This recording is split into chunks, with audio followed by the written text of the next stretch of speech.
Bonjour à toutes et à tous, merci de nous retrouver aujourd'hui pour un nouveau webinaire sur French Morning. Je suis Clément Mercet, je suis le responsable du business développement pour French Morning Media Group. Vous nous connaissez sans doute si vous êtes ici. On est le média référence pour les expatriés, alors aux États-Unis mais aussi Canada, UK. On a plusieurs éditions comme vous pouvez le voir au-dessus de moi.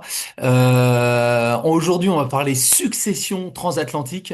On a le plaisir de recevoir Maître Alice Deprez et Maître Hélène Carvalho. Merci à vous deux de nous retrouver.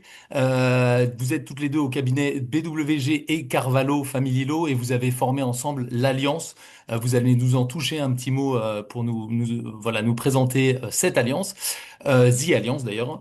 Et on va parler de pas mal de choses, des dangers d'une succession cross-border non préparée, des questions sur les enfants mineurs, conjoints survivants, impact fiscal, gestion de patrimoine complexe, et puis les actes à mettre en place.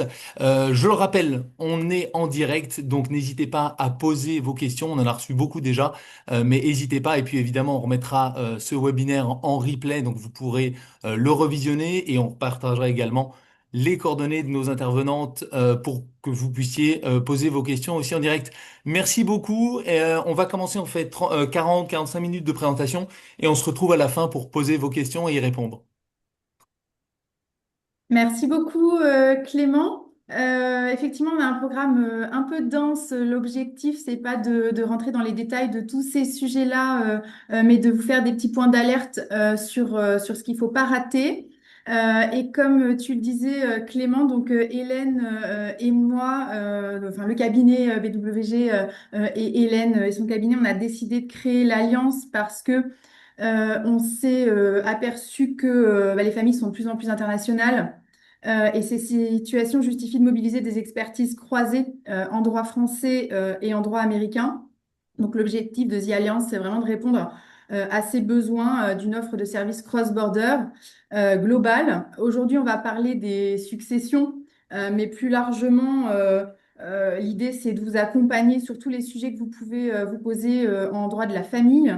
Donc, ça peut être de la stratégie matrimoniale, ça peut être des sujets de divorce, rupture, des sujets relatifs à vos enfants, à la filiation, quand on a des GPA d'un côté de l'océan et des enfants qui grandissent ensuite de l'autre, et puis évidemment les successions.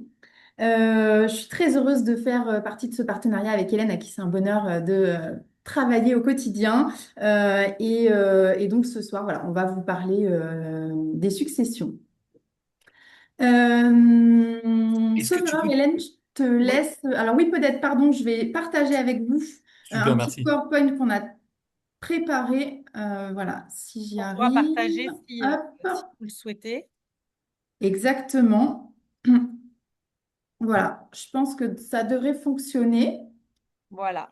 C'est parfait. Voilà, donc Et ça, donc, c'est Hélène, l'alliance. si tu veux, je te laisse lancer un peu sur un Commencer état le des lieux. sujet.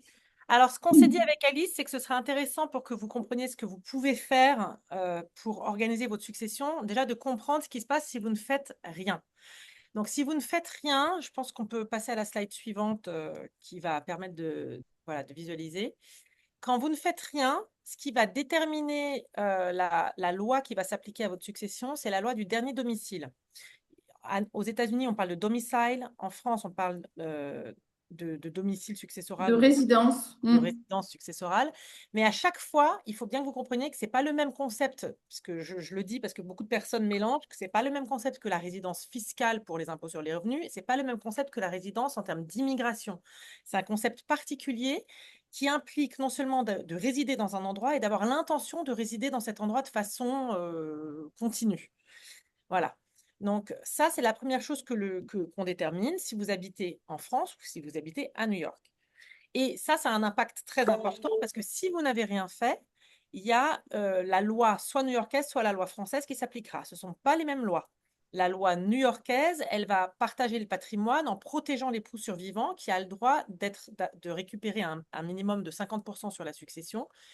Et éventuellement, s'il est déshérité, il peut aller contre quelque chose qu'il déshériterait à hauteur de 30%. En France, il y a une réserve héréditaire. Okay, et l'autre grande différence dans l'organisation, c'est qu'à New York, le juge new-yorkais va être compétent sur tout ce qui est bien meuble où qu'ils se trouvent dans le monde, et les biens immeubles uniquement localisés dans l'État de New York, alors qu'en France, la France a une compétence beaucoup plus, a une compétence sur l'intégralité du patrimoine du défunt. Je te laisse continuer, Alice. Ouais, pardon, je suis allée un peu vite à nos slides suivantes, mais donc l'idée c'était que je vais vous présenter un peu ce qui se passe en France si vous n'avez rien préparé dans les grandes lignes encore une fois, et Hélène pour comparer ce qui se passe du côté de New York. Donc en France, si vous êtes résident français, donc peu importe en réalité la nationalité, si vous êtes résident français et que vous n'avez rien préparé, la première chose c'est que votre patrimoine va être transmis directement aux héritiers. Donc en réalité, les héritiers sont les gérants et les propriétaires de ce patrimoine qui appartenait aux défunts. Il y a un notaire qui est désigné pour régler la succession, pour préparer avec les héritiers la déclaration qui va être transmise à l'administration fiscale, par exemple, et puis ensuite pour répartir le patrimoine entre les héritiers. Mais ce notaire, il est juste, c'est un mandataire, il n'a pas de pouvoir sur le patrimoine. En France, par ailleurs, on a ce qu'on appelle, et que vous avez peut-être déjà vu passer, la réserve héréditaire, comme tu le disais, Hélène. C'est-à-dire qu'il y a une partie du patrimoine qui est protégée et qui doit aller obligatoirement à certains héritiers de la personne décédée. Les héritiers réservataires, quand il y a des enfants, ce sont les enfants. C'est-à-dire que la personne qui a des enfants doit obligatoirement laisser une partie de son patrimoine à ses enfants. Ça va de la moitié quand on a un enfant, à deux tiers quand on a deux enfants, et trois quarts du patrimoine quand on a trois enfants et plus. Si jamais il n'y a pas d'enfant, il y a un autre héritier réservataire, cette fois-ci c'est le conjoint. Et lui, sa réserve, elle est d'un quart de la succession. Mais donc ça veut dire, on va y venir après, que si vous prenez des dispositions par testament, ça ne pourra être que sur une partie du patrimoine. Le reste doit impérativement aller aux héritiers réservataires. Et je vous le dis parce que ça, on le sait moins. Il faut faire attention parce que le calcul qui est fait pour arriver à ces cotes-parts d'un quart, un tiers, la moitié, il est fait non pas sur ce qui reste au décès de la personne qui s'en va, mais sur ce qui reste plus tout ce qu'il a donné de son vivant. Donc on fait un calcul, ce qu'on appelle une masse globale virtuelle de tout ce qui existait, en ce compris ce qui a déjà été transmis, en revalorisant les biens au jour du décès de la personne. Ça veut dire qu'on peut parfois avoir des inégalités alors qu'on n'aurait pas forcément voulu. Je vous donne un exemple concret tout simple. Si vous transmettez en 2000 un bien immobilier à l'un de vos enfants qui vaut 500 000 euros et à l'autre enfant une somme d'argent de 500 000 euros, tout ça dans deux donations séparées, sans avoir prévu quoi que ce soit, et au jour de votre décès aujourd'hui, ben, l'enfant qui a eu son bien immobilier qui vaut aujourd'hui 1 million d'euros, il va être considéré avoir déjà reçu 1 million d'euros. Et l'autre enfant qui aura claqué les 500 000 euros au casino, eh bien, on ne va rien retenir de son côté puisqu'on revalorise au jour du décès. Donc, on peut arriver à des situations qui sont inégalitaires alors que ce n'est pas ce qu'on avait voulu au démarrage. Un petit mot ensuite pour vous parler du conjoint survivant, ou pardon, j'y viendrai peut-être après. Un autre sujet qui est important en droit français et qui n'est pas connu, qui n'existe pas côté américain, c'est ce qu'on appelle l'indivision entre les héritiers. En droit français, quand rien n'est prévu et qu'il y a plusieurs héritiers, ils se retrouvent copropriétaires, propriétaires indivis. Ça veut dire que si par exemple vous laissez un seul bien, une maison, eh bien vos héritiers vont se partager cette maison avec des difficultés qui peuvent exister puisque du coup vous avez des droits, les héritiers ont des droits concurrents sur cette maison et ils ne peuvent par exemple décider de vendre cette maison que s'il y a l'unanimité entre eux, les héritiers, pour décider de la vente. La seule chose qui peut être faite par la majorité des héritiers, à hauteur de deux tiers des héritiers, c'est des actes d'administration, donc c'est de la gestion courante. Mais vous pouvez du coup vous retrouver bloqué si vous avez besoin de faire des actes plus importants et qu'il n'y a pas d'accord entre les héritiers. Donc ça, c'est un des sujets en droit français qui pose aussi des difficultés. Un autre sujet qu'on voit et qui pose parfois difficulté, c'est la présence d'un héritier mineur. en succession, puisque cet héritier mineur va être d'abord soumis à l'administration légale du parent restant. Donc déjà, on peut avoir un sujet de difficulté si, par exemple, vous étiez séparés et que rien n'a été anticipé, puisque le parent restant va pouvoir avoir en quelque sorte enfin, le droit de jouir du patrimoine de l'enfant et donc du patrimoine qui était le vôtre. Et peut-être que c'est pas ce que vous vouliez si vous étiez en situation de séparation.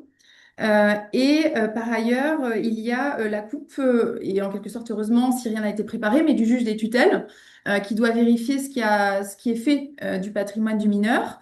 Ce juge des tutelles, ça peut être assez lourd, puisque pour certains actes, il va falloir le solliciter, faire une requête et attendre qu'il ait donné son autorisation pour faire, par exemple, un acte d'acceptation de la succession, par exemple. Ce que je peux vous dire par ailleurs en droit des successions français qui va différer du droit new-yorkais, c'est évidemment la fiscalité. On va y revenir un peu plus longuement tout à l'heure, mais les droits de succession en France sont importants et ils peuvent aller jusqu'à 60% du patrimoine s'il n'y a pas de lien de parenté entre la personne qui décède et la personne qui hérite. Et peut-être un petit mot, et je vois qu'on a une petite coquille dans notre slide sur l'époux survivant, juste pour que vous l'ayez en tête. L'époux survivant, il a des droits en qualité d'héritier, mais il a aussi des droits de jouir du bien qui constituait la résidence des époux, ou en tout cas la résidence principale de ce conjoint au moment du décès. Et ça, on ne le sait pas. C'est ce qu'on appelle le droit viager qui fait à nouveau que si vous êtes dans une situation un peu difficile avec votre époux ou qui ne s'entend pas avec les enfants, eh bien, il peut se maintenir dans l'appartement ou la maison sa vie durant parce que le droit français le lui permet. On verra que c'est possible de faire autrement si on l'a prévu. Voilà. On peut peut-être voir côté new-yorkais du coup. Alors, petite Alors, précision Anne, aussi, oui. c'est un droit qui va être assez similaire. Enfin, ça s'applique à tous les États-Unis. On parle de New York parce que Hélène, tu es au barreau de New York, mais il va y avoir, ça s'applique à tous les US. Qu'est-ce qui s'applique à tous les US? Là, ce que vous êtes en train de présenter, on a plusieurs questions là-dessus.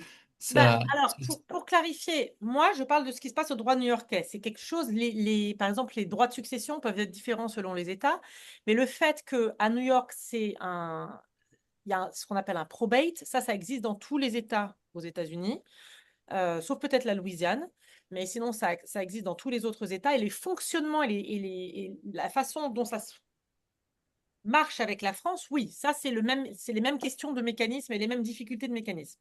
Après, sur exactement la façon dont ça se passe à New York, c'est New York. Mais par exemple, là, sur la slide suivante qui dit qu'il y a une transmission indirecte aux héritiers et qu'il y a donc un probate, ça c'est effectivement un mécanisme qui est en fait un mécanisme de common law.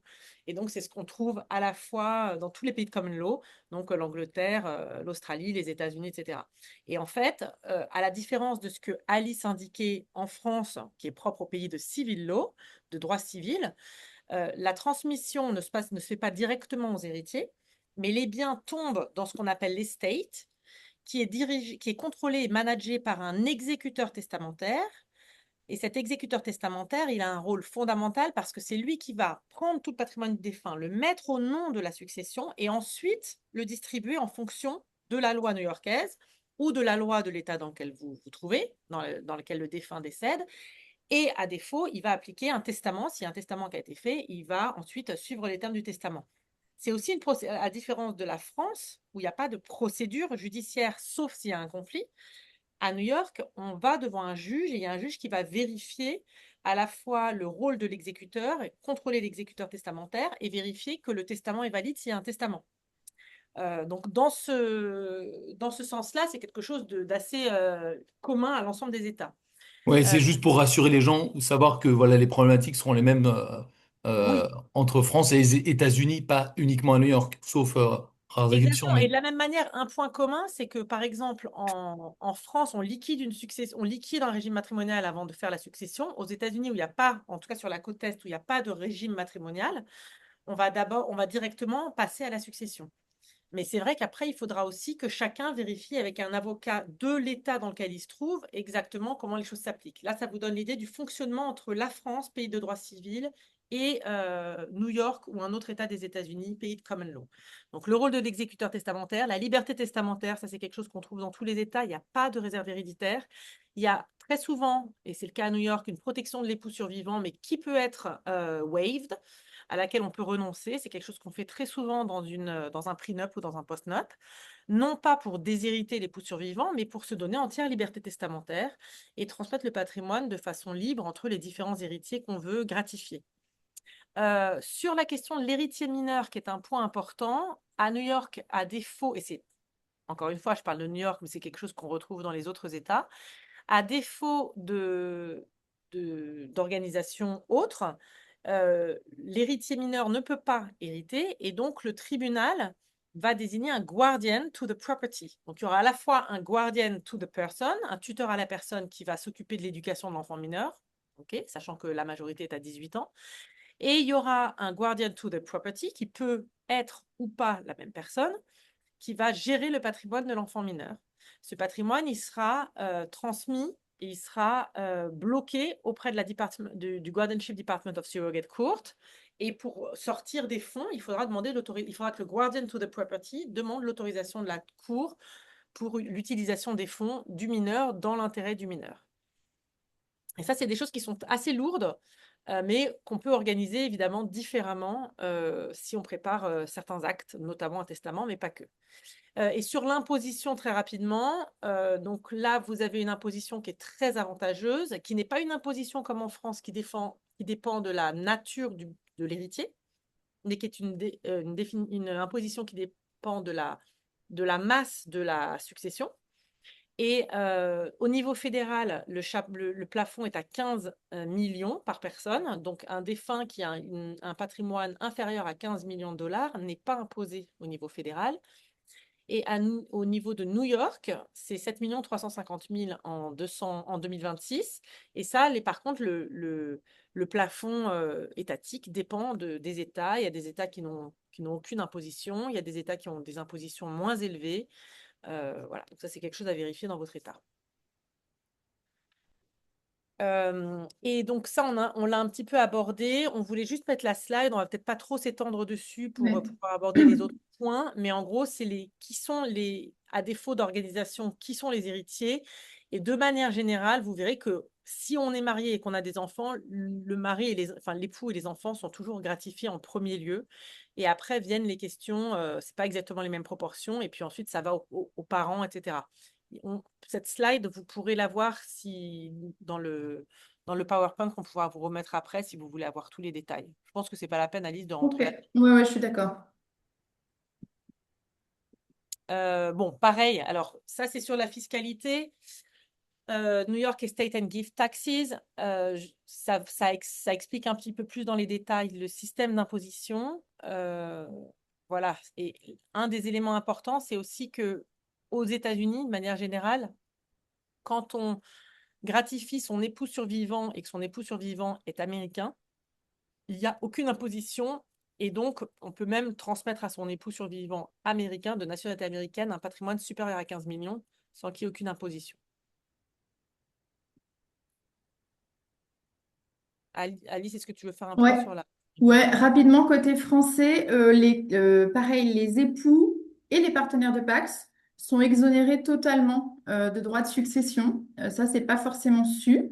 Ça peut aussi créer des inégalités, enfin, des difficultés entre héritiers quand on a, par exemple, des enfants d'un premier lit et une seconde épouse qui a presque le même âge et qui hérite de biens de manière totalement neutre, enfin, sans avoir à payer de droits de succession, alors que les enfants, de leur côté, ils ont quand même ce qu'on appelle un abattement à hauteur de 100 000 euros par parent qui est renouvelable tous les 15 ans. Donc, s'il y a eu une donation qui a été faite il y a plus de 15 ans, cet abattement est à nouveau existant au moment du décès. Et puis ensuite, c'est une imposition graduelle qui est fonction du patrimoine, qui va de 5% à 45% quand on est au-dessus d'1 800 000 euros, en gros. Donc, on arrive quand même assez vite on est assez vite à 20%, puisque c'est au-dessus de 31 000 euros de patrimoine transmis par enfant. Et on peut arriver assez vite à un pourcentage qui est quand même assez lourd. On vous a mis les autres héritiers. Voilà, après, c'est fonction du degré de parenté, hein, c'est progressif. Je l'évoquais tout à l'heure, quand il n'y a pas de lien de parenté du tout, le taux d'imposition est de 60%. Donc, ça peut être très, très important. Ça peut être très lourd. Alors, Mm. sachez qu'il y a une convention fiscale qui existe entre la France et les États-Unis. Donc là, c'est pas par État, c'est vraiment au niveau fédéral entre la France et les États-Unis. Et c'est quelque chose qui n'existe. Les États-Unis n'ont pas beaucoup de conventions fiscales sur les donations et les successions, mais il y en a une avec la France. L'objectif, c'est d'éviter la double imposition. Et en gros, le schéma est le suivant. Euh, le domicile où vous décédez. Donc, par exemple, vous êtes considéré domicilié aux États-Unis, à New York, on va dire, au moment de votre décès. Donc, la loi new-yorkaise va s'appliquer et la fiscalité américaine va s'appliquer. OK? Ça veut dire que si vous avez du patrimoine, il sera imposé selon les critères américains et on a vu avec des plafonds très généreux. D'après la convention fiscale, si vous avez du patrimoine en France au moment de votre décès, comment les choses vont se passer? Tout ce qui est bien meuble sera soumis à la fiscalité américaine. Donc, si vous avez des comptes bancaires, ils pourront être transmis s'ils rentrent dans le cadre des 15 millions, ils pourront être transmis en fait, de fait, de facto, sans impôt. Et l'immobilier est soumis à la fiscalité du lieu de localisation. Okay, et c'est pareil si vous êtes en France. Si vous décidez, alors que vous êtes domicilié fiscal français, la fiscalité française s'appliquera sur l'intégralité du patrimoine, mais s'il y a un bien immobilier aux États-Unis, vous ne serez pas imposé deux fois, et les États-Unis tiendront compte du fait qu'il y a déjà eu une imposition qui a eu lieu, etc. Parce que, voilà, donc il y a plusieurs schémas et ça permet de limiter l'imposition. Tout à l'heure, je veux juste faire un point très rapide. Tout à l'heure, j'ai évoqué les plafonds de succession, d'impôt sur les successions. Juste que pour que vous le notiez, ce sont les mêmes plafonds pour les donations. Donc, c'est très intéressant de faire des choses en amont du décès. Et l'autre aspect important, c'est que si en revanche, vous n'êtes pas domicilié aux États-Unis, mais que vous avez du patrimoine aux États-Unis, le plafond est réduit à 60 000 dollars et vous êtes imposé au-dessus de 60 000 dollars du patrimoine aux États-Unis si vous êtes considéré non-resident and alien, non résident et non citoyen. OK? Donc, effectivement, il y a tout un. Dans ces cas, on n'est pas du tout dans les mêmes patterns. On est imposé au-dessus de 60 000 dollars du patrimoine se situant aux États-Unis. Voilà. Donc, la convention fiscale, c'est un outil qui est extrêmement utile pour non Qui seulement. n'existe pas avec tous les pays, mais effectivement, entre les États-Unis et la France, elle existe et donc elle permet quand même de limiter les effets de ces déménagements ou d'éléments d'extranéité dans les familles. Oui. Et bien qu'on puisse pas faire le choix de sa fiscalité, parce que ça, c'est quelque chose qui s'impose à vous, à la différence du choix de la loi applicable à votre succession, etc., c'est quelque chose en l'ayant évidemment euh, à l'esprit, on peut organiser les choses pour limiter la succession. Euh, voilà. Alors, ensuite, je crois qu'Alice, tu... Oui, alors du coup, une fois qu'on a fait cet état des lieux, ce qu'on vous disait, c'est qu'il y a évidemment des choses à organiser pour essayer d'améliorer un peu la situation et d'anticiper les difficultés. Et donc, dans cette, en quelque sorte, deuxième partie de notre propos, on voudrait un peu vous dire, dans les grandes lignes, ce que vous pourriez être amené à imaginer avec des conseils. Le premier sujet, c'est comment on fait quand on a des héritiers mineurs et qu'est-ce qu'on fait pour essayer de limiter les effets de bord qu'on a évoqués tout à l'heure sur la nécessité d'avoir recours au juge des tutelles enfin, essayer de protéger le patrimoine qui serait à la mainmise d'un parent qui serait pas en situation de bien gérer le patrimoine du parent décédé. Hélène, tu veux commencer ou Je je peux, commence? je peux en Ouais. toucher un mot rapidement, on l'a évoqué tout à l'heure. Donc, si vous faites rien, il y a un tuteur à la personne, à la enfin, au bien qui est désigné. Euh, Ce que vous pouvez faire, de toute façon, il faudra toujours un tuteur à la personne. Donc, ça, vous pouvez le désigner dans le testament. Et c'est quelque chose qui permet aussi de garantir, enfin, ou en tout cas de faire au mieux pour que l'enfant, si vous souhaitez qu'il soit renvoyé en France, comme ça arrive parfois, le juge puisse le faire. Parce que c'est vrai qu'un enfant qui a vécu toute sa vie aux États-Unis, le juge, il n'aura pas naturellement envie où il ne pensera pas nécessairement que c'est l'intérêt de l'enfant d'être envoyé en France ou dans un autre pays, parce que ça lui fait perdre compétence juridiction sur l'enfant. Et donc, ça, c'est quelque chose qu'il faut organiser dans son testament. Sur la question du patrimoine, si vous faites rien, encore une fois, il y a la tutelle qui s'arrête voilà, à la majorité de l'enfant, mais il y a beaucoup d'autres, enfin, il y a d'autres choses que vous pouvez faire. Vous pouvez désigner un custodian, soit directement dans certains comptes ou dans un testament. Et le custodian, bien qu'il reste redevable et responsable de la bonne gestion du patrimoine dans l'intérêt du mineur, il a beaucoup plus de liberté que le tuteur, que le guardian, dans la mesure où il n'a pas de compte à rendre. Et du coup, il n'aura pas besoin de filer des motions et de demander l'autorisation de la surrogate court à chaque fois qu'il aura besoin de libérer des fonds pour l'enfant. Donc, ça peut être quelque chose d'utile qui donne beaucoup plus de flexibilité dans la gestion, évidemment en fonction de la nature de la personne qui est le custodian. Et puis, il y a aussi le trust que on peut aussi mettre en place. Il y a différents types de trusts. Il y a des trusts révocables, des trusts irrévocables. Il y a des trusts qu'on fait, qui sont testamentaires, c'est-à-dire dans son testament, on prévoit qu'en cas de minorité d'un enfant, il y aura automatiquement un trust qui se mettra en place avec un trustee qui gérera le patrimoine de l'enfant. Et le custodian et le trust ont ceci d'intéressant que, un, ils sont plus flexibles, et deux, ils permettent de gérer le patrimoine de l'enfant mineur, même au-delà de sa minorité. Ça peut aller pour le custodianship à New York jusqu'à 21 ans et pour le trust au-delà. Et alors, côté français, il y a plusieurs choses à organiser. Je vais y revenir un peu plus longuement tout à l'heure parce qu'on va aborder l'hypothèse d'un patrimoine un peu complexe. S'agissant de l'enfant mineur, je voudrais juste vous parler d'une solution d'anticipation qui est la possibilité de transmettre par donation ou legs sous la condition que les biens soient gérés par un tiers administrateur. Voilà, on a un article du Code civil français qui nous permet de faire ça et qui en fait va permettre de confier à un tiers dont on sait qu'il a la capacité de gérer le patrimoine qu'on a donné ou qu'on a légué à son enfant. Donc pour que ce soit permis et qu'on ne soit pas sous l'administration légale de l'autre parent avec le contrôle du juge des tutelles qui existera en pratique si vous n'avez rien fait, avec un conseil de famille aussi, on n'en a pas parlé, eh bien il faut avoir fait une donation ou avoir pris une disposition testamentaire en visant précisément le souhait de ce que le bien qui est comme ça légué ou transmis à son enfant soit géré par un tiers administrateur. Ça peut être fait sur la partie qui est ce que j'ai appelé tout à l'heure la réserve héréditaire, donc c'est possible, mais il faut juste que vous l'ayez prévu dans un testament ou une donation. Ça permet, dans un cas de crainte d'une mauvaise gestion du ou des administrateurs légaux ou d'un ex-conjoint, si par exemple vous étiez divorcé, de l'empêcher de s'immiscer dans l'administration des biens donnés. Et ça permet aussi d'éviter les contraintes du régime de l'administration légale avec donc ce recours au juge des tutelles pour une partie d'actes qui parfois nécessiterait d'aller plus vite que d'attendre l'autorisation judiciaire qui est malheureusement assez longue à obtenir devant les tribunaux français.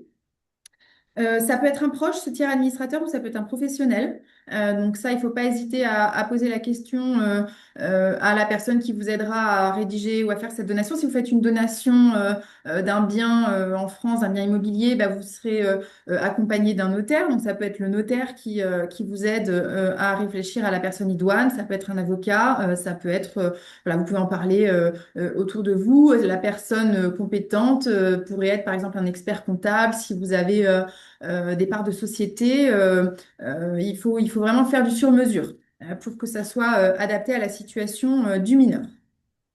Il y a d'autres solutions, mais donc encore une fois, je vais y revenir un tout petit peu après. On voulait ensuite vous parler des droits du conjoint survivant et de la manière dont on peut anticiper les droits du conjoint survivant. Alors, avec deux objectifs, hein. Le premier peut être de protéger au maximum le conjoint survivant, ou alors au contraire essayer de limiter son intervention si on est malheureusement dans une situation dans laquelle on est encore marié mais séparé et dans une situation conflictuelle. En France, pour pouvoir favoriser le conjoint survivant, il y a plusieurs hypothèses. Vous pouvez le faire via d'abord le régime matrimonial. C'est ce que disait Hélène tout à l'heure. En France, on a vraiment cette notion de régime matrimonial, c'est-à-dire que quand vous êtes marié, vos actifs sont régis de manière différente selon l'option que vous avez choisie. Si vous vous mariez en France et que vous n'avez rien choisi, pas fait de contrat de mariage, vous êtes soumis à ce qu'on appelle la communauté réduite aux acquis, c'est-à-dire que les biens que vous avez achetés, acquis durant votre mariage, sont communs. Vous êtes présumés les détenir à hauteur de moitié chacun. Ce que vous aurez reçu par héritage restera propre à chacun des époux, mais tout ce que vous avez acheté est commun. Vous pourriez décider de faire un régime de séparation des biens, et là, chacun est titulaire de son propre patrimoine. Et surtout, il existe des régimes matrimoniaux qui permettent d'anticiper le décès de l'un des époux et de prévoir des mesures qui favorisent l'autre époux. Vous avez ce qui existe en France et qu'on appelle la communauté universelle, avec attribution intégrale au dernier époux vivant. Concrètement, on met tous les biens dans une poche commune. Donc là, c'est pas seulement ceux qu'on a achetés dans le mariage, c'est vraiment tous les biens qui appartiennent aux époux. Et on prévoit qu'au moment du décès, l'autre époux, en fait, va être propriétaire du tout. C'est tout à fait possible par régime matrimonial. Il y a évidemment une protection des enfants d'une première union, le cas échéant, qui fait que l'époux qui recueille le tout va être en situation d'avoir à rendre un peu des comptes aux enfants d'une première union, mais il est propriétaire. Donc si vous voulez lui laisser les mains libres sur le patrimoine, c'est tout à fait possible via le contrat. Et puis vous avez des avantages matrimoniaux qui sont un peu moins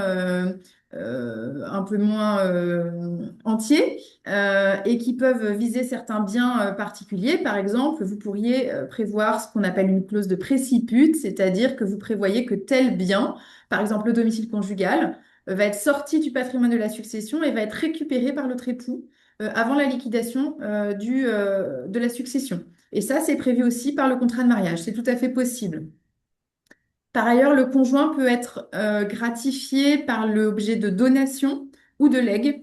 Je vous le disais tout à l'heure, je ne sais plus si je l'ai fait suffisamment, mais le conjoint, il a vraiment une situation particulière. Il peut recevoir plus que n'importe qui, et même que les enfants en réalité, puisque par le biais de donation ou legs, il peut avoir un quart du patrimoine, mais en plus la possibilité de jouir de tout le patrimoine. Donc, il n'est pas titré sur tout le patrimoine, mais il peut jouir du tout. Et en réalité, tant qu'il est vivant, bah, c'est lui qui a la main sur tout le patrimoine. Donc, c'est aussi possible de le favoriser par le biais de donations ou legs. A contrario, vous pourriez décider de priver votre conjoint si, encore une fois, la situation le justifie, de ses droits. S'il y a des enfants, il n'est pas héritier réservataire, c'est ce que je disais tout à l'heure, donc il pourrait totalement être privé de ses droits par l'effet d'un testament. Et s'il est héritier réservataire parce qu'il n'y a pas d'enfant, vous pourriez le priver de tout sauf un quart. Il faudrait qu'il récupère un quart. Mais donc par le biais d'un testament ou de donation que vous auriez effectué au profit d'autres personnes, vous pouvez limiter les droits de votre conjoint. Bah, à New York, idem. Si vous voulez protéger l'époux survivant, bah, d'abord, il est protégé par la loi, puisqu'on ne peut pas le déshériter plus de. Enfin, il doit pouvoir hériter à minima un tiers du patrimoine. Donc, si vous faites un testament qu'il déshérite, il peut aller contre ce testament pour réclamer sa part, sauf s'il y a renoncé dans un prenup, par exemple. Euh, et donc, ça, c'est quelque chose d'assez important. Il est aussi protégé fiscalement, puisqu'il n'y a pas d'imposition entre les époux. C'est pareil en France, d'ailleurs. Ce qu'il faut noter, c'est qu'aux États-Unis, de manière générale, il y a pas, on liquide pas le régime matrimonial, comme je le disais plus tôt. Donc, la façon dont vous détenez les biens a aussi pas mal d'impact. Parce que je vous ai expliqué qu'il y avait un probate, un estate qui se créait au décès et qu'il était géré par le probate, qui est le processus judiciaire devant la surrogate court, où l'exécuteur testamentaire va prendre les biens qui tombent dans la succession et les distribuer. Mais il y a certains biens qui ne tombent pas dans la succession. Et je les ai évoqués dans le slide, c'est notamment les biens qui sont détenus avec l'époux en joint ownership with a right of survivorship, parce qu'au décès, l'époux survivant est propriétaire du tout. Il peut, selon s'il est américain ou pas, il peut y avoir des impacts fiscaux, mais d'un point de vue de propriété, il est propriétaire du tout. Il peut y avoir aussi des désignations de bénéficiaires, ça se fait très souvent aux États-Unis, sur des comptes, sur des IRS, sur un certain nombre de biens. Si vous désignez des bénéficiaires, le bien est transmis directement aux bénéficiaires et ne tombe pas dans la succession. Et c'est également le cas des transfer on death et de certains trusts. Donc, ça, c'est quelque chose qui peut vous permettre aussi d'organiser la transmission de votre patrimoine de façon plus souple. Attention, si l'époux survivant n'a pas renoncé à son électif cher et que vous transmettez tout le patrimoine par des désignations de bénéficiaires et autres, il peut quand même réclamer son tiers.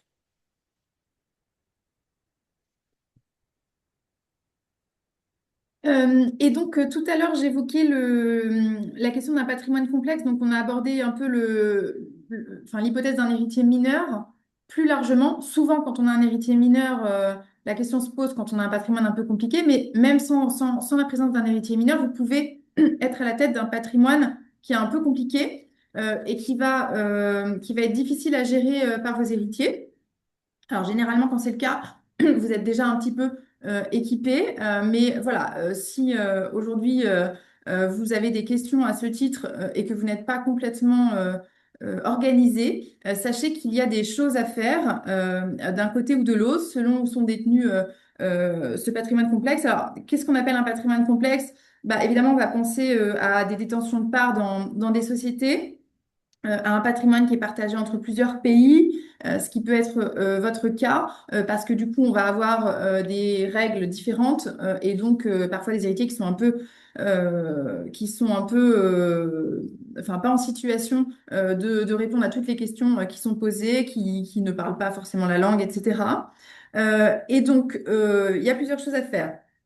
D'abord, vous pouvez désigner un mandataire. Donc, tout à l'heure, j'ai parlé du tiers administrateur pour l'héritier mineur. Plus largement, pour n'importe quel héritier, vous pouvez prévoir, alors côté français, vous pouvez prévoir ce qu'on appelle un mandat posthume. Donc, c'est de votre vivant, vous confiez à un mandataire qui accepte le soin de gérer pour les héritiers votre patrimoine à votre décès. Ce mandat, il va être valable pendant 2 ans. Et cette durée, elle est prorogeable et ça peut aller jusqu'à 5 ans, prorogeable aussi, si on a vraiment une inaptitude, l'âge des héritiers qui justifie de gérer des biens professionnels, par exemple. Le mandataire, il va rendre compte de sa gestion. Et en fait, l'intérêt, c'est que c'est vous qui décidez de la personne de ce mandataire et qui, dans le mandat, lui donnez les pouvoirs que vous voulez lui donner pour que, en réalité, ça se poursuive comme si vous étiez encore un peu là. Vous pouvez aussi tout à fait, dans le cadre d'un testament, désigner un exécuteur testamentaire. C'est un peu ce que tu disais, Hélène, côté américain. C'est possible en France, mais il faut simplement le prévoir dans un testament, de désigner une personne qui va être là pour assurer la bonne exécution du testament. Pour, par exemple, procéder à l'inventaire, vendre certains actifs mobiliers pour payer les dettes, et va en tout cas faire en sorte que les volontés qui étaient prévues par vous au moment de la signature de votre testament soit bien exécuté comme vous le vouliez. Et puis, quand on a un patrimoine complexe, évidemment, il faut penser aux droits des sociétés qui vous permettent de faire des choses aussi. N'hésitez pas à revoir les statuts de vos sociétés. Ça peut être pour des sociétés qui ont une activité effective, mais aussi pour une SCI, par exemple. Vous pourriez prévoir, par exemple, une clause. Une SCI, c'est une société civile immobilière, pardon. C'est peut-être pas su par tous. Vous pourriez prévoir une clause, par exemple, avec déjà la prévision de gérants successifs, notamment en cas de décès du gérant en titre, ou encore une clause d'agrément, c'est-à-dire que les associés de la société vont avoir leur mot à dire sur l'intégration de nouveaux associés au moment du décès. Et donc les héritiers ne vont pas forcément intégrer enfin, prendre la casquette d'associé. On va devoir leur payer ce qui est l'équivalent de leur part dans la société, mais ils n'auront pas forcément voix au chapitre sur les prises de décision, etc. Donc il y a vraiment des choses à faire côté français pour gérer un patrimoine complexe qui serait d'un côté ou de l'autre. Et côté américain, Bah alors, aux États-Unis, j'étais aussi en train de répondre à certaines questions, parce qu'il y a plein de questions sur la fiscalité et la question du domicile. Donc, on va essayer aussi de répondre à vos questions. Mais aux États-Unis, il y a là, toujours la possibilité de trusts qui sont mis en place. C'est vraiment des outils très répandus quand on a un patrimoine complexe. Il faut faire très attention toutefois quand on a un lien avec la France, soit parce que les bénéficiaires sont en France, soit parce que du patrimoine est en France. Alors ça, bon, de toute façon, il ne faut pas le mettre dans le trust. Ou soit parce que vous, à un moment, vous risquez, en tant que trustee, de rentrer éventuellement en France. Il faut faire attention sur ce type d'outils et donc, on conseille toujours d'aller voir des professionnels sur le trust qui font ce type de mécanisme entre la France et les États-Unis avant de mettre en place des trusts qui seraient irrévocables parce que l'impact peut être très lourd du côté français d'un point de vue fiscal parce que c'est un outil qui n'existe pas. Mm. Oui, et peut-être un tout petit mot là-dessus. Effectivement, si vous avez un bénéficiaire de trust, ben, en réalité, le droit français va le regarder comme un héritier ou comme un bénéficiaire de legs. Et donc, ce bénéficiaire va être taxé comme si il était héritier. Et donc, parfois, ce que vous avez voulu faire dans le cadre de votre trust, eh bien, va pas marcher de l'autre côté et du coup ça peut créer vraiment des difficultés. Donc, il faut rédiger ces actes. Si vous avez un sujet entre la France et les États-Unis, avec des conseils qui vous permettent de confirmer que ça va marcher comme vous le souhaitez des deux côtés. On a un peu anticipé du coup sur cette dernière question un peu plus large qui est comment on essaye d'éviter tout conflit au moment du décès. Évidemment, il y a des choses à faire de votre vivant. D'abord, par certains actes qui vous permettent de répartir votre patrimoine alors que vous êtes encore là. En France, on a beaucoup recours à ce qu'on appelle la donation partage. Donc, si vous avez des biens immobiliers en France, ça peut valoir le coup.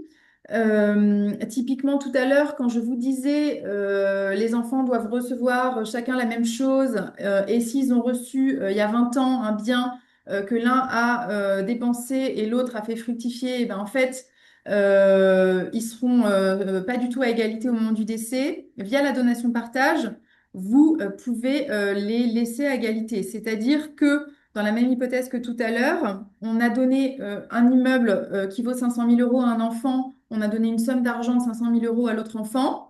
Dans le cadre d'une donation de partage, eh bien là, tout est figé. C'est-à-dire qu'au moment du décès, on va retenir 500 pour chacun.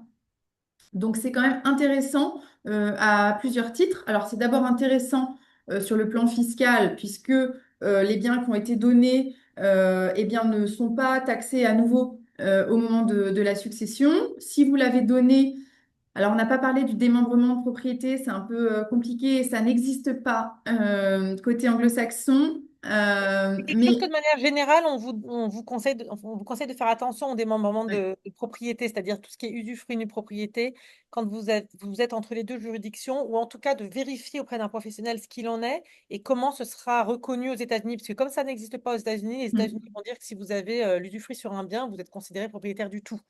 Après, c'est mm. un mécanisme très intéressant du côté français. Oui, mais bon, concrètement, du coup, on va pas aller trop longtemps sur ce plan-là, mais ça veut juste dire qu'en France, la propriété, elle est divisée en deux parties. Et il y a vraiment le titre et l'autre partie qui est la possibilité de jouir du bien. Et ça permet de faire des transmissions de propriété en décotant un peu la valeur de ce que vous transmettez. Mais en oubliant même ce démembrement de propriété, le fait de faire des donations, eh bien, vous êtes enfin, vous transmettez à une valeur qui est celle que vous connaissez au jour où vous le faites et qui peut évoluer par la suite sans que vous sachiez comment ça va évoluer. Donc, ça vous permet de figer à la date où vous souhaitez le faire la transmission de votre patrimoine. Et parallèlement à cette donation-partage, il existe ce qu'on appelle en France ce qu'on a indiqué la RAR, c'est la renonciation anticipée à l'action en réduction. Concrètement, qu'est-ce que c'est? C'est la possibilité de prévoir de manière anticipée, avant le décès du parent, qu'on va renoncer à nos droits à réserve au moment du décès de notre parent. C'est très encadré. C'est la seule hypothèse de ce qu'on appelle pacte sur succession future en France, parce qu'en principe, on ne peut pas anticiper la succession. Il faut attendre le décès de la personne pour se mettre d'accord, pour faire des renonciations, des concessions, etc. Mais aujourd'hui, en France, on a quand même cette possibilité-là. Elle est très encadrée. Il faut qu'il y ait deux notaires. Il faut que vous renonciez au profit d'une personne désignée pour la donation qu'elle a reçue de son côté ou pour toutes les donations qu'elle recevra. Mais c'est possible. Donc, ça vous permet, si vous savez qu'il peut y avoir des conflits entre vos enfants, que vous avez un patrimoine que vous pourriez transmettre aujourd'hui, mais que vous aimeriez le faire de manière un peu encadrée pour éviter qu'il y ait des disputes au moment où vous serez plus là. Ça vous permet de tout figer en transmettant tout de suite et en prévoyant ces fameuses renonciations qui font que le jour J, bah, il n'y aura plus rien à régler. Vous aurez organisé les choses. Et Et l'autre, ouais. ouais, oui, alors l'autre grand outil, c'est évidemment le testament. J'avais fait une petite allusion, attention à l'équilibre avec New York ou avec l'État où vous résidez. C'est toujours la même idée. Attention toujours à ce que vous faites, être sûr de la façon dont ce sera requalifié aux États-Unis. Mais surtout de manière général, le testament reste l'outil quand même le plus précieux pour organiser votre succession. Ça n'empêche pas de faire d'autres, de prendre de mettre en place d'autres outils, mais c'est quand même un outil qui est reconnu à la fois par la France et par les États-Unis. Il y a des critères de forme qui sont différents. C'est qu'en France, on peut faire un testament holographe, on peut signer sur un bout de table son testament. Aux États-Unis, c'est quelque chose qui se fait en présence de témoins. Et le testament, il permet non seulement de changer les parts telles qu'elles seraient organisées simplement par la loi, dans les critères en France, la réserve héréditaire, aux États-Unis, l'électif share, et elle permet aussi la désignation des tuteurs, comme on l'a désigné tout à l'heure, tuteurs ou tiers administrateur ou custodienne, voilà, toute l'organisation du patrimoine de l'enfant mineur. Donc, c'est quand même un outil très important et le testament est vraiment l'outil le plus important. On a fait une référence, et je vais laisser Alice en toucher un mot, Ouais, de l'Union européenne et à l'article 913, qui sont des points franco-français très, très importants à garder à l'esprit, oui. même Oui, si... parce que on vous disait en préambule que si vous n'avez rien prévu, c'est la loi de votre résidence qui va jouer, et notamment en France. Mais si vous résidez en France, la loi de votre résidence est donc la loi française, et la France, elle a signé un règlement, des règlements européens, et notamment un règlement succession lequel vous permet, dans le cadre d'un testament ou dans un document notarié séparé, mais généralement c'est dans le testament, de choisir une autre loi. Vous pouvez choisir la loi de votre nationalité. Donc, dans le cadre de votre testament, même si par défaut ce sera la loi de votre résidence, eh bien, vous pourriez décider qu'en fait, ça ne sera pas la loi de votre résidence. Si vous résidez en France, par exemple, vous pourriez décider que ça ne sera pas la loi française, mais que vous êtes de nationalité américaine, et ça sera la loi de votre État de nationalité. Et donc, c'est tout à fait possible de le prévoir.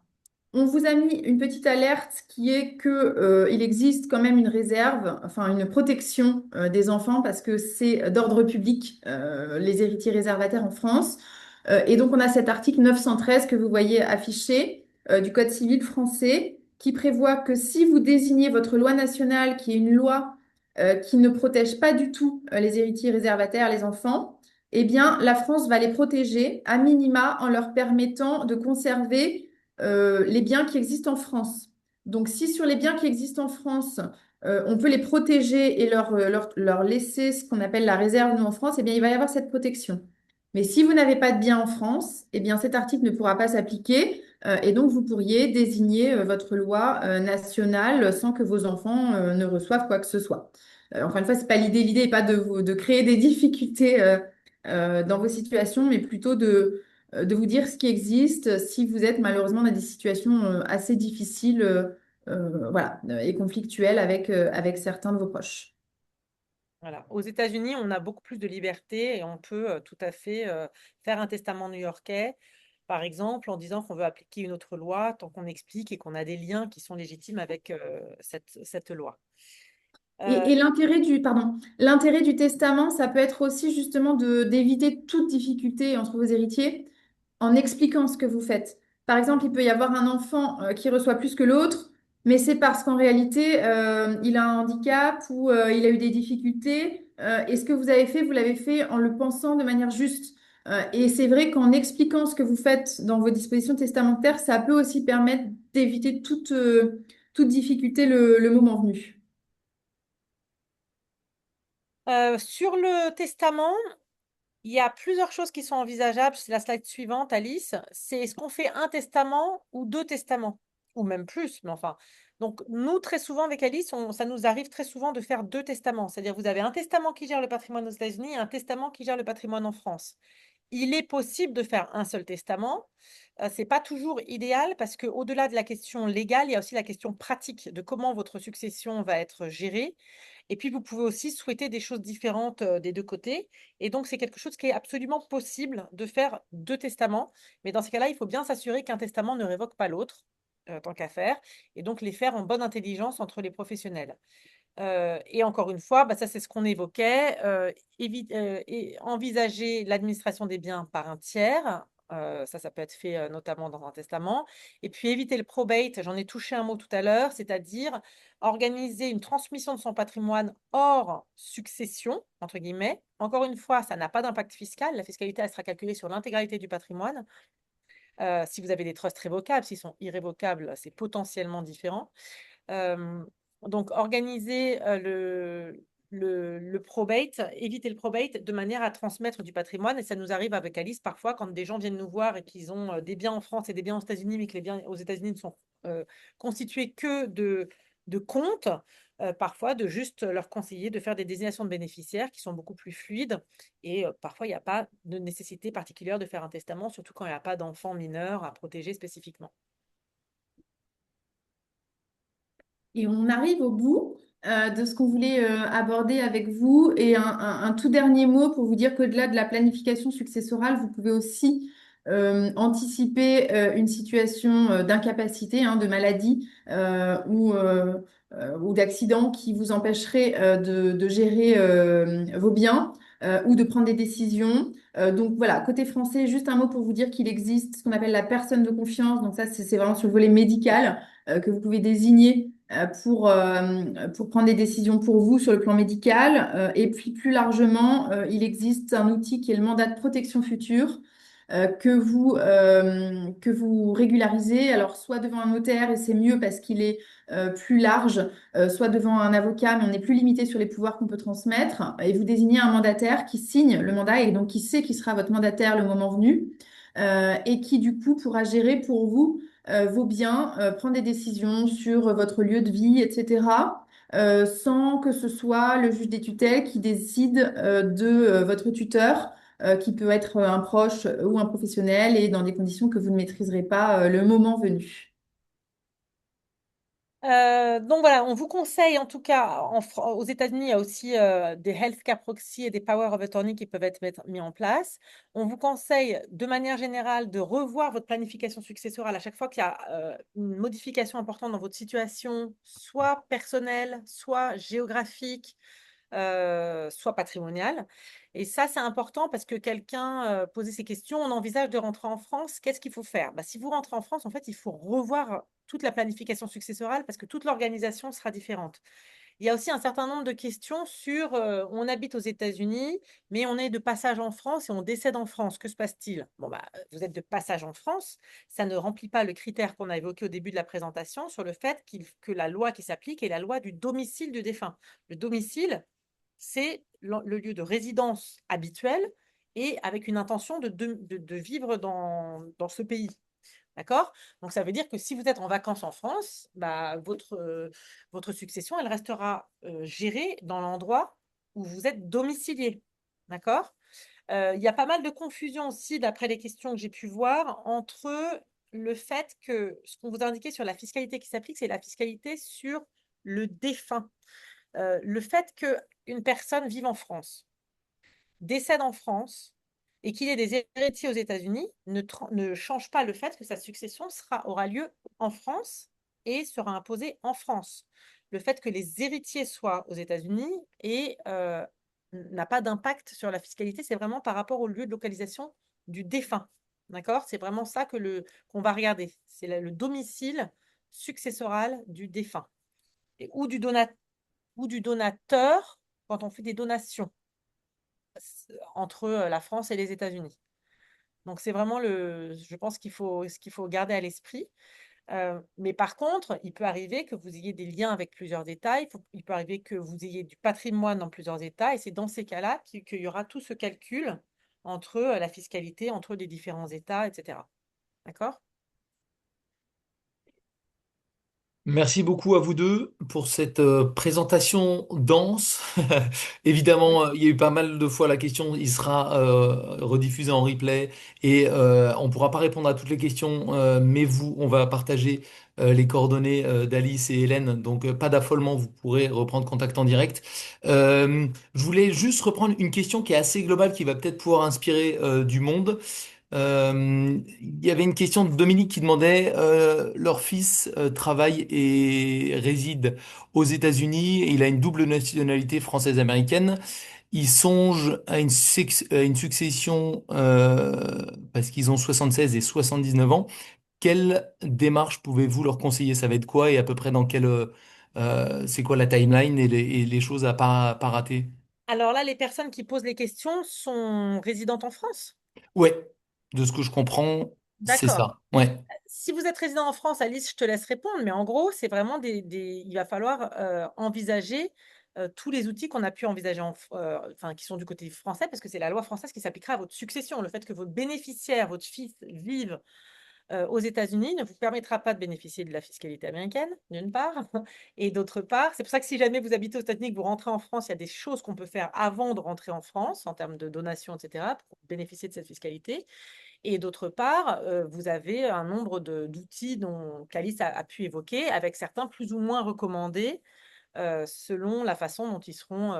Enfin voilà, là, il y a toute la question de l'époux survivant, etc. Alice, je te laisse peut-être en toucher un mot. Ouais, non, non, mais effectivement, si vous êtes résident en France, tout ce que j'ai évoqué peut être envisagé pour essayer d'anticiper au mieux et organiser la situation. Et en réalité, pour le coup, si vous avez simplement vos enfants qui sont aux États-Unis, il y aura pas d'impact du fait qu'ils soient résidents là-bas. C'est simplement qu'il faudra les mettre en contact avec un conseil en France pour qu'ils soient équipés le moment venu pour gérer votre succession. L'anticipation va se faire de votre côté si vous souhaitez anticiper, encore une fois, via donation, par exemple, via rédaction d'un testament. Et ensuite, l'idée, ça serait qu'ils aient un contact, donc soit un notaire en France, soit un avocat pour pouvoir prendre le relais le moment venu, qu'ils ne soient pas perdus sur les démarches à effectuer en France, type déclaration auprès de l'administration fiscale, notamment. Je voudrais dire un petit mot rapide parce qu'il y avait plusieurs questions sur les donations qu'on peut faire aux États-Unis. En 2025, c'était 19 000 dollars par personne et par an. Donc, c'est des donations qui peuvent être assez importantes et qui ne rentrent pas dans le calcul de la masse, enfin des 15 millions. Donc ça, aux États-Unis, c'est le cas. Ça n'est hélas pas le cas du côté français. Donc si vous faites ces donations aux États-Unis et qu'après vous rentrez vivre en France, ces donations, elles seront calculées, sauf que si vous avez effectivement, il y avait la question, est-ce qu'il faut les documenter? Il faut documenter les donations auprès d'un notaire français. Il est conseillé de les déclarer, pas forcément auprès d'un notaire. Il y a des, je crois, Alice, il y a des CERFA, des Oui. formes, CERFA formes, etc. Mais il faut les officialiser pour montrer que quand vous avez fait ces donations, vous étiez résident américain et que vous bénéficiez de la fiscalité américaine. C'est très important pour pas qu'ensuite, si vous rentrez en France, on puisse vous imposer sur ces donations. Super. On a une question aussi de Nicole qui demande qu'elle a la double nationalité française-américaine. Ses parents lui ont légué une maison familiale dont elle a obtenu la succession récemment après la mort de son père. La maison va être mise en vente et l'argent restera en France. Mais Quels elle, sont... elle habite où? Aux États-Unis? A priori aux États-Unis, Elle habite aux États-Unis et la maison est en France. c'est ça. Et donc la maison est vendue en France, l'argent reste en France. Elle est aux États-Unis, elle a double nationalité et elle demande ce qu'il faut faire en termes de démarche. Bah, en fait, là, il y a des obligations déclaratives parce qu'elle va recevoir une succession, mais elle ne sera pas imposée par les États-Unis. Par contre, ses parents, s'ils étaient résidents français, que c'était la maison où ils habitaient, bah, toute la fiscalité française aura lieu sur ce bien, voilà, dans les critères français. Mais elle, il faudra qu'elle déclare, même si elle le laisse en France, normalement, le patrimoine de la même manière qu'on a déclaré l'intégralité de son patrimoine dans les tax returns aux États-Unis. Et ça devrait être déclaré côté français aussi. si la personne décédée était en France. Ouais. Mm. Et par contre, sur les États-Unis, pardon, ce sera purement déclaratif? Ah oui, vous ne serez pas réimposé aux États-Unis, Ouais. Ouais. puisque c'est la succession des parents qui est imposée. Il y avait une question sur les successions entre grands-parents et petits-enfants. Est-ce qu'il y a des précisions spécifiques à faire? Alors là, Alors, vas-y. non, côté français, il y a un régime alors, qui est moins intéressant pour les petits-enfants que les enfants. Ils ont un abattement en termes de donation de 31 000 euros. Par contre, en succession, c'est 1 500 euros et ensuite, c'est la fiscalité par tranche, comme évoqué tout à l'heure. Mais si vous avez un petit enfant qui vient, ce qu'on appelle en représentation de son parent décédé, là, il va prendre en quelque sorte la casquette de son parent décédé et donc il va bénéficier du même régime que s'il était l'enfant direct. Donc oui, il y a des choses à faire. Et par ailleurs, tout à l'heure, je parlais des donations-partage qui peuvent être faites entre les enfants pour figer la situation. On peut faire aussi des donations-partage comme ça entre enfants et petits-enfants. Parce que, effectivement, de plus en plus, on a des petits-enfants qui sont plus dans le besoin que les parents qui sont déjà âgés. Et donc, cette volonté des grands-parents de favoriser les petits-enfants, c'est tout à fait possible. Et du coup, ça permet encore une fois, anticiper et organiser la transmission de son patrimoine. Et aux États-Unis aussi, aux États-Unis, on a une liberté testamentaire à part l'époux survivant. Donc, vous pouvez transmettre à qui vous le souhaitez sans fiscalité. La fiscalité ne dépend pas de la qualité de l'héritier. Donc, ça, et pareil, si rien n'est prévu et que l'enfant est décédé, ça va directement à ses petits-enfants par représentation.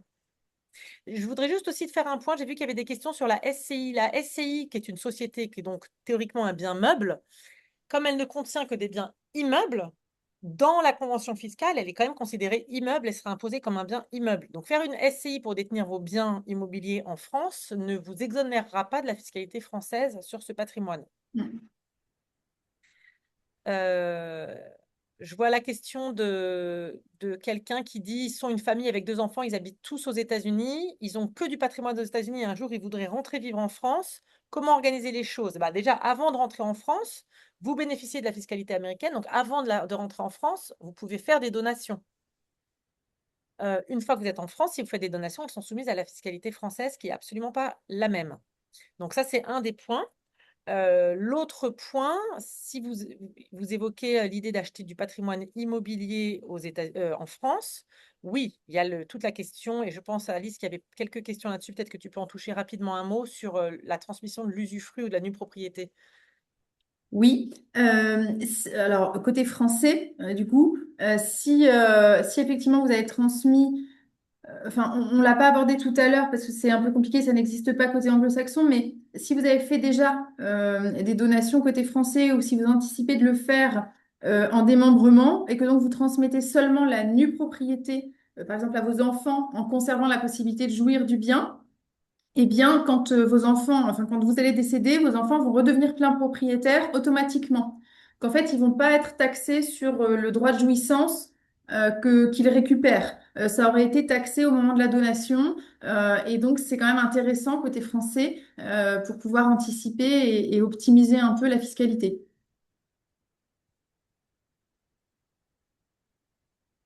On a une question aussi de Laurence qui nous demande quelles sont les meilleures solutions de succession envisageables pour un couple sans enfants qui vivent aux États-Unis, qui a la double nationalité et des biens dans chaque pays.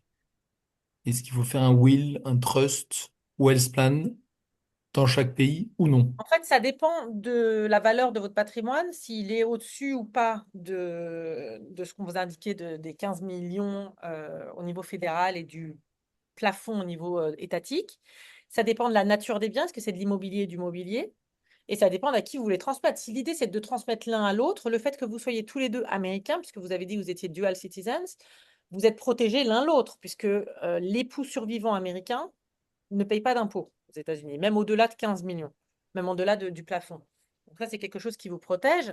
Après, si vous voulez aussi gratifier d'autres personnes, c'est des choses qu'il faut organiser. Ça dépend encore une fois de la nature des biens. Si vous avez de Et, l'immobilier en et, France et ou peut-être de l'immobilier en France. Et peut-être juste sur le plan français, mais en fait c'est pareil côté américain, si vous n'avez pas d'enfant, en principe le conjoint va être le seul à hériter, sauf si vous avez encore des parents. Et si vous avez encore des parents, là, il va y avoir un partage entre le conjoint qui recevra la moitié de votre patrimoine en France et chacun des parents un quart. S'il y a un seul parent, c'est un quart et les trois quarts pour le conjoint. Mais donc, ça veut dire que si vous n'avez rien prévu, il peut y avoir un partage avec vos parents. Donc, si vous ne voulez pas que les parents reçoivent quelque chose et que vous voulez que votre conjoint ait le tout, il faut l'anticiper, soit par donation, soit par testament, soit éventuellement par contrat de mariage, mais ça ne sera pas trop l'hypothèse puisque vous résidez aux États-Unis, je crois. Mais donc, du coup, voilà. La seule chose à anticiper vraiment, c'est l'hypothèse où vous avez encore des parents, si vous n'avez pas d'enfants. Nicolas est retraité et vit une partie de l'année en France et l'autre aux USA et la double nationalité. Il a un 401k américain sur lequel il veut désigner les bénéficiaires en cas de décès. Est-ce qu'il a, ah non, et il a désigné ses deux enfants aux USA en France. Est-ce que c'est un problème? Il a désigné Il y en a un aux États-Unis et un en France. Ah, ben non, c'est pas du tout un problème parce que comme c'est un bien meuble, le 401k, Ok.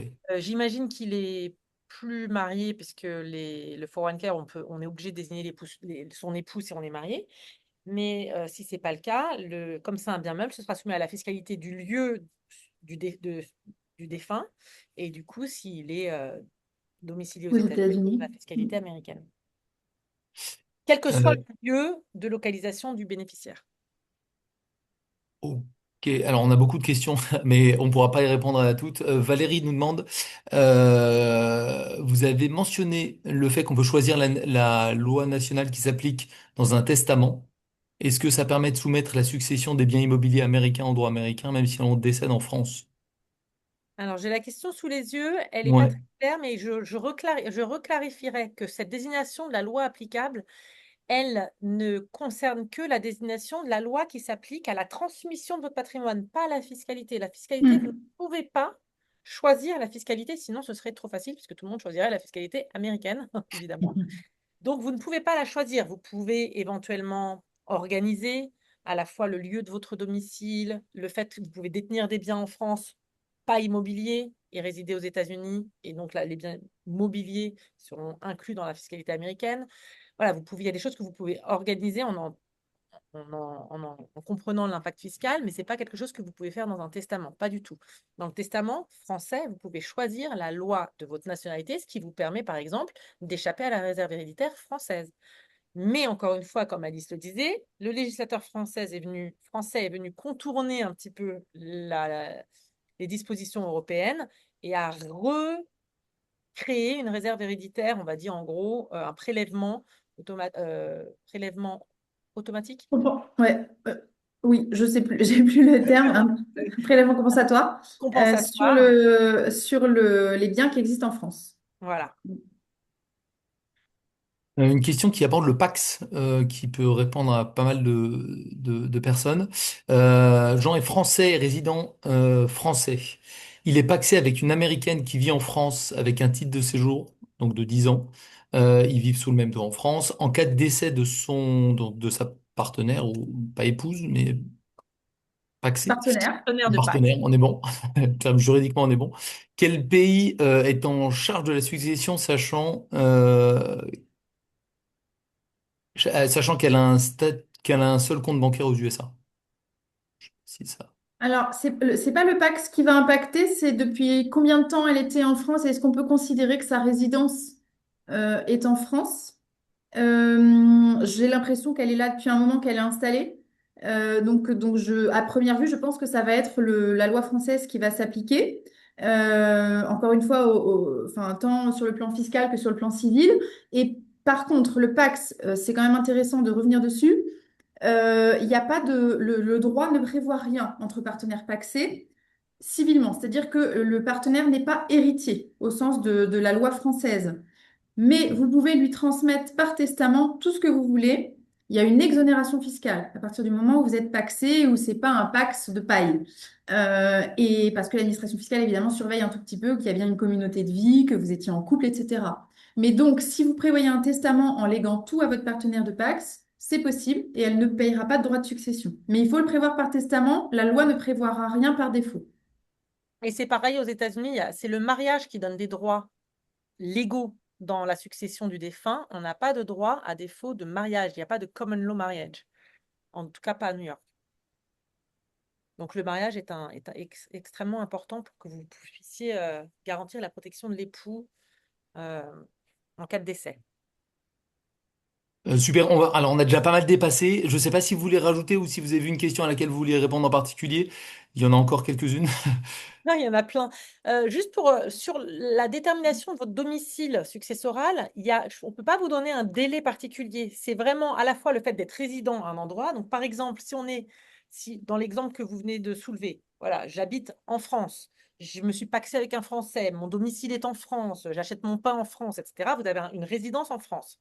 L'intention, elle sera appréciée par les autorités voilà, est-ce que cette personne peut être considérée on peut considérer qu'elle a l'intention de résider dans ce pays. S'il n'y a pas du tout de lien avec les États-Unis, parce qu'on n'y retourne presque pas, il n'y a pas de débat. Tout à l'heure, il y avait une question de quelqu'un qui dit je passe vraiment mon temps entre les deux pays. Là, il y a un vrai débat. Ou est-ce que vous résidez vraiment, et ce sera à l'appréciation, ou est-ce qu'il y a le plus de liens entre votre situation et quelle juridiction vous avez le plus de liens.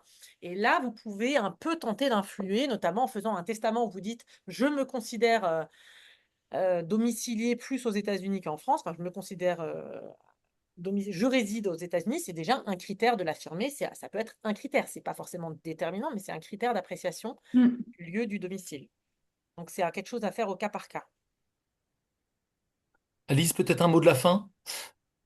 Non, bah écoutez, un mot de la fin. On sait que c'était un peu dense et que malheureusement, on ne peut pas répondre à toutes les questions sur ce format. On est évidemment à votre disposition pour des consultations plus complètes si vous êtes dans une situation qui justifierait de se poser un peu plus ensemble pour améliorer votre situation ou vous rassurer. Merci beaucoup pour votre attention. Voilà, on sait que c'est des sujets compliqués, qu'on essaye de transmettre en les simplifiant un peu, mais c'est pas facile du tout. Donc on s'excuse par avance, ou plutôt on s'excuse après si c'était pas très clair. Mais voilà, on a essayé d'aborder les sujets principaux euh, sans rentrer trop dans le détail. Et c'est vrai que c'est assez dense. En tout cas, je dirais juste que préparer les choses en amont, ça vous permettra d'éviter à la fois des conflits, à la fois des résultats qui ne sont pas ceux que vous avez souhaités, et donc de pacifier les choses et voilà, d'organiser les choses au mieux, sachant que vous n'avez pas le pouvoir sur le tout. Et ça Donc, ne fait pas mourir. et ça ne fait pas mourir. C'est un bon point. Ça arrive à un moment, mais bon, ça. Ça Voilà, dépend. il faut anticiper les choses. Merci beaucoup en tout cas à vous deux. On se retrouvera nous la semaine prochaine, mardi prochain, pour parler assurance maladie avec la Caisse des Français de l'étranger. Une fois encore, on remettra ce qu'on vient d'évoquer, tout ça, et la présentation, et aussi les coordonnées d'Alice et Hélène en replay sur French Morning. Donc merci à tous de nous avoir suivis, et puis ben, à la semaine prochaine pour un prochain webinaire. Merci à vous deux. Merci Merci. Clément. Merci, au revoir.